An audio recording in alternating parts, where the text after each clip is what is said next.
Hi everyone, our names are Paige, Zach, Trinity, and we are all undergraduate students in the Environmental Studies program at the University of Nebraska in Lincoln.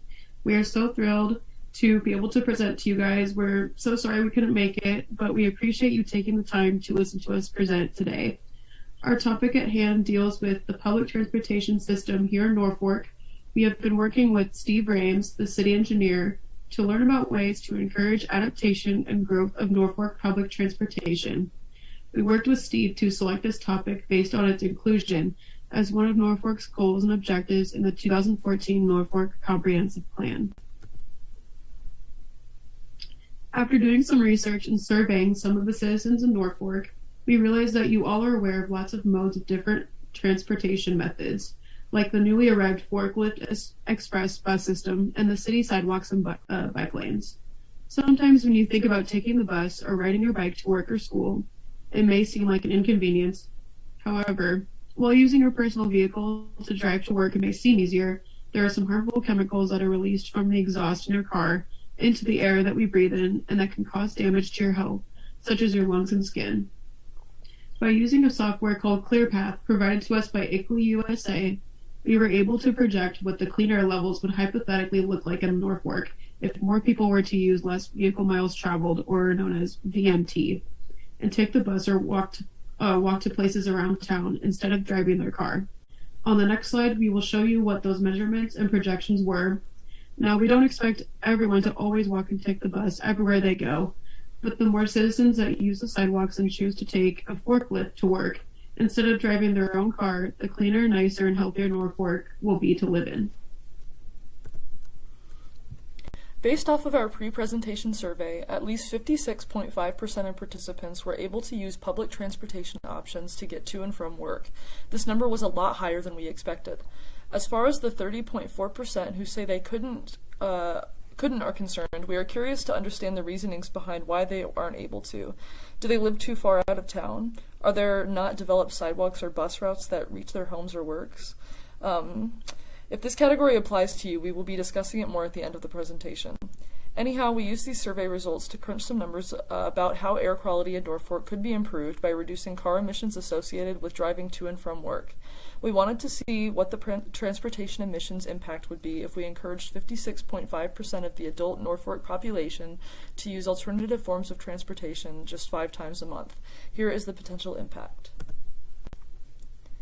To provide some context for how much transportation contributes to all emissions in Norfolk, this graph shows the 5 major emissions categories based on the size and land use of the city. We use the unit CO2e, or CO2 equivalents, to measure each category. CO2e is a measure of all emissions, including methane, carbon monoxide, etc., converted to the same amount of air pollution as carbon dioxide, and then added together. As you can see from the chart, most of the categories in Norfolk are more or less equal, but transportation, our focus for this project, is ranked as the second highest of all emissions categories behind commercial energy. And on to how using alternative forms of transportation can affect the air quality of the city. The graph on the left illustrates the increase in VMT emissions with Norfolk's projected population growth from the 2014 Norfolk Comprehension Plan.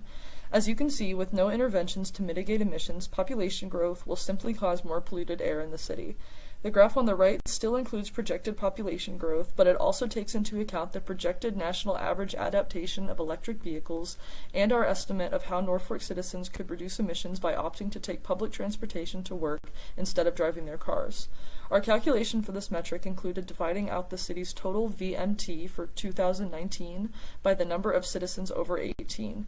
Assuming each citizen didn't use their cars only 5 days of each month, and that 56.5% of citizens were able to use these transportation methods to commute, the city would reduce transportation emissions by 7,095,471 metric tons every year. The combination of encouraging public transportation for commutes and gradual implementation of electric vehicles could decrease emissions in the town by over 40% by the year 2040. Aside from the air quality benefits that encouraging public transit would provide, more city adaptation of safe sidewalks and bike lanes will serve to make Norfolk more accessible for all types of commuters. Complete Streets, an initiative created by Smart Growth America, has been mentioned by the City of Norfolk in the 2014 Norfolk Comprehension Plan as a city improvement tool that could serve to guide city planning and alterations to accommodate forms of transportation besides personal cars. Complete Streets call for making streets safer and more accessible to more forms of transportation besides personal cars, including but not limited to bus lanes, bike lanes, and sidewalks. Cities that have access to safe forms of alternative transportation become more accessible for those who can't drive, can't afford a car, or those that want to improve their health via more physical forms of transportation. Complete Streets also encourages that not one form of comprehensive street design will work for every single city, and while this can make implementing them more of a challenge, it also allows for cities to customize the Complete Streets approach for their needs. We know that some of you are aware of the public transportation systems around Norfolk from our pre-presentation survey. However, we just wanted to make sure that everyone knew about these amazing services. The first service that we would like to touch on is called Telelift. Telelift is a call-ahead service where you can call 24 hours in advance and takes you exactly where you want to go from exactly where you are. This service is available 7 days a week, Monday through Saturday from 6:30 a.m. to 6:30 p.m. and Sundays from 8 to 5. However, you can only book your ride from Monday to Friday between 6 and 5:30 p.m. or Saturday and Sunday from 8 to 4. The number that you call for this service is 402-379-4595. The second service that we would like to talk about is Forklift. Forklift is a more traditional form of busing. Right now, it runs 2 routes, as seen above, and is available Monday through Friday from approximately 6:30 a.m. to 6:30 p.m. However, there will be a third route available for the weekend times starting this August. A pass is $30 for an adult and is $1 per ride per one way without it.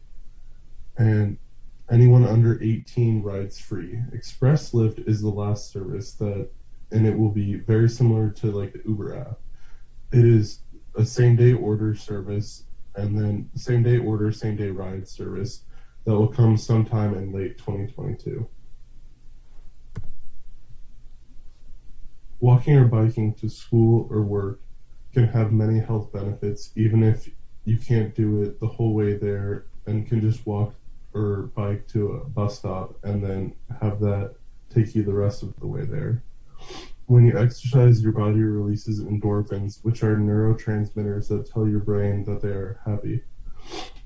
This helps you relieve any stress that you may be encountering. Exercise also increases your energy levels and makes you feel a lot better about yourself, which generally leads to an increase in productivity.